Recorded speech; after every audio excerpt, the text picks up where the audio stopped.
ശബരിമല സ്വർണ്ണക്കവർച്ചയിലെ ശാസ്ത്രീയ പരിശോധനാ ഫലം SITക്ക് VSC ഫലം SITക്ക് കൈമാറി. തുടരന്വേഷണത്തിന് നിർണായകമാണ് ഈ റിപ്പോർട്ട്. കൊല്ലം വിജിലൻസ് കോടതിയാണ് റിപ്പോർട്ട് അന്വേഷണ സംഘത്തിന് കൈമാറിയത്. വിശദാംശങ്ങളുമായി പ്രശാന്ത് ശങ്കരമംഗലത്ത് ശരിയാണ്. പ്രശാന്ത്, തുടർ അന്വേഷണത്തിൽ അതീവ നിർണായകമാണ് ഈ ശാസ്ത്രീയ പരിശോധനാ ഫലം. ഈ ഫലമാണ് ഇപ്പോൾ SITക്ക് കൈമാറിയിരിക്കുന്നത്. മറ്റ് വിശദാംശങ്ങൾ കൂടി.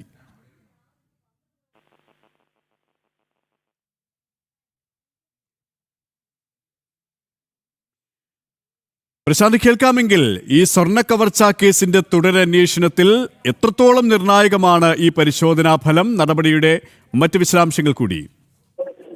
KP സുരേഷ്, സ്വർണ്ണക്കവർച്ചയുമായി ബന്ധപ്പെട്ട് വലിയ നിർണായകമായിട്ടുള്ള നടപടികളാണ് ഇപ്പോൾ പുരോഗമിച്ചുകൊണ്ടിരിക്കുന്നത്. നമുക്കറിയാം, ഈ കേസിൽ സ്വർണ്ണപ്പാളികളുമായി ബന്ധപ്പെട്ട വിഷയത്തിൽ ആ സ്വർണ്ണപ്പാളികൾ അതിന്റെ ശാസ്ത്രീയ പരിശോധന നടന്നു വരികയായിരുന്നു. തിരുവനന്തപുരത്ത് വിക്രം സാരാഭായ് സ്പേസ് സെന്ററിലായിരുന്നു ഈ പരിശോധന നടന്നു വന്നത്. അതിന്റെ ഫലമാണിപ്പോൾ പുറത്തു വന്നില്ലെങ്കിൽ പോലും അതിന്റെ ഫലം SITക്ക് കൈമാറിയിരിക്കുകയാണ്. കോടതി വഴി, കൊല്ലം വിജിലൻസ് കോടതി വഴിയാണ് ഇപ്പോൾ ഈ പരിശോധനാ ഫലം SITക്ക് കൈമാറിയിരിക്കുന്നത്. അതായത് ഈ ശബരിമലയിൽ നിന്നും കടത്തിക്കൊണ്ടുപോയ സ്വർണവും അതോടൊപ്പം തന്നെ തൊണ്ടി മുതലായി SITക്ക് ലഭിച്ച സ്വർണവും അത് പൊതു തന്നെയാണോ എന്നത് അടക്കമുള്ള കാര്യങ്ങളാണ് ഇതിലൂടെ വ്യക്തമാകുന്നത്. അതായത് ഈ കേസുമായി ബന്ധപ്പെട്ട് നമുക്ക് പറയുകയാണെങ്കിൽ, ശബരിമല സ്വർണ്ണക്കവർച്ചയുമായി ബന്ധപ്പെട്ട് പറയുകയാണെങ്കിൽ വ്യക്തമാകുന്നത്, അതായത് ഈ കേസുമായി ബന്ധപ്പെട്ട് നമുക്ക് പറയുകയാണെങ്കിൽ, ശബരിമല സ്വർണ്ണക്കവർച്ചയുമായി ബന്ധപ്പെട്ട് പറയുകയാണെങ്കിൽ വളരെ നിർണായകമായിട്ടുള്ള വിവരങ്ങളായിരിക്കും ഇതിൽ നിന്ന് പുറത്തു വരിക. ഈ ശാസ്ത്രീയ പരിശോധനാ ഫലത്തിൽ നിന്നും പുറത്തു വരിക. കാരണം കേസിലെ നിലവിൽ പല അറസ്റ്റ് നടപടികളും വൈകുന്നതിനൊരു കാരണം ശാസ്ത്രീയ പരിശോധന മുൻനിർത്തിക്കൊണ്ടായിരുന്നു.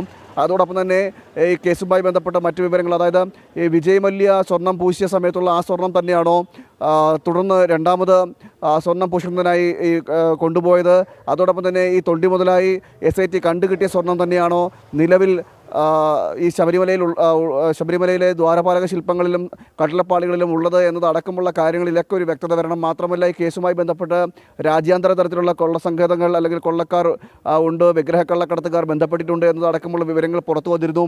ഇക്കാര്യങ്ങളിലെല്ലാം ഒരു വ്യക്തത വരുന്നതിൽ നിർണായക ശക്തിയായി അല്ലെങ്കിൽ നിർണായകമായിട്ട് മാറുന്നതും ഈ പരിശോധനാ ഫലം അത്രത്തോളം പ്രാധാന്യം പരിശോധനാ ഫലത്തിലുണ്ട് എന്ന് നമ്മൾ പറഞ്ഞിരുന്നത്. എന്തായാലും അതാണിപ്പോൾ ലഭിച്ചിരിക്കുന്നത്. ഫലം വിജിലൻസ് കോടതിക്ക് ഈ VSC വിക്രം സാരാഭായ് സ്പേസ് സെന്ററിൽ കൈമാറുകയായിരുന്നു. FSL റിപ്പോർട്ട് ആണ് ഇത്. ആ റിപ്പോർട്ട് കൈമാറുകയായിരുന്നു ചെയ്തത്. ഇനി വിജിലൻസ് അതായത് പ്രത്യേക അന്വേഷണ സംഘത്തിന്, ഇൻവെസ്റ്റിഗേഷൻ ടീമിന് കൈമാറുകയും ചെയ്തിട്ടുണ്ട്. ഇതിൻ്റെ അടിസ്ഥാനത്തിലായിരിക്കും, അതായത് ഈ പരിശോധനാ ഫലത്തിൻ്റെ അടിസ്ഥാനത്തിലായിരിക്കും ഇനി തുടർന്ന് നടപടികൾ ഉണ്ടാകുക, അറസ്റ്റ് നടപടികൾ ഉണ്ടാകുക. കേസിലേക്ക് പോകുമ്പോൾ മറ്റ് നിർണായക വിവരങ്ങളടക്കം ലഭിക്കുന്നതും ഈ പരിശോധനാ ഫലത്തിൻ്റെ അടിസ്ഥാനത്തിലായിരിക്കും എന്ന കാര്യമാണ് ഏറ്റവും എടുത്തു പറയേണ്ടത്. അതുകൊണ്ട് തന്നെ ഈ റിപ്പോർട്ട്, ഈ നിലവിൽ ലഭിച്ചിരിക്കുന്ന റിപ്പോർട്ട് വലിയ നിർണായകമാകും. സ്വർണ്ണക്കവർച്ചയുമായി ബന്ധപ്പെട്ട നിലവിലെ അന്വേഷണത്തിനടക്കം വലിയ നിർണായക ഈ റിപ്പോർട്ട് തന്നെയായിരിക്കും. റിപ്പോർട്ടിൻ്റെ അടിസ്ഥാനത്തിലായിരിക്കും തുടർന്നുള്ള അറസ്റ്റ് നടപടികൾ ഉണ്ടാകുക. തുടർന്നുള്ള കേസിൽ മറ്റ് കൂട്ടുപ്രതികൾ ആരെങ്കിലും ഉണ്ടോ എന്നത് അടക്കമുള്ള കാര്യങ്ങൾ പറയുക, അതിലേക്ക് എത്തുക.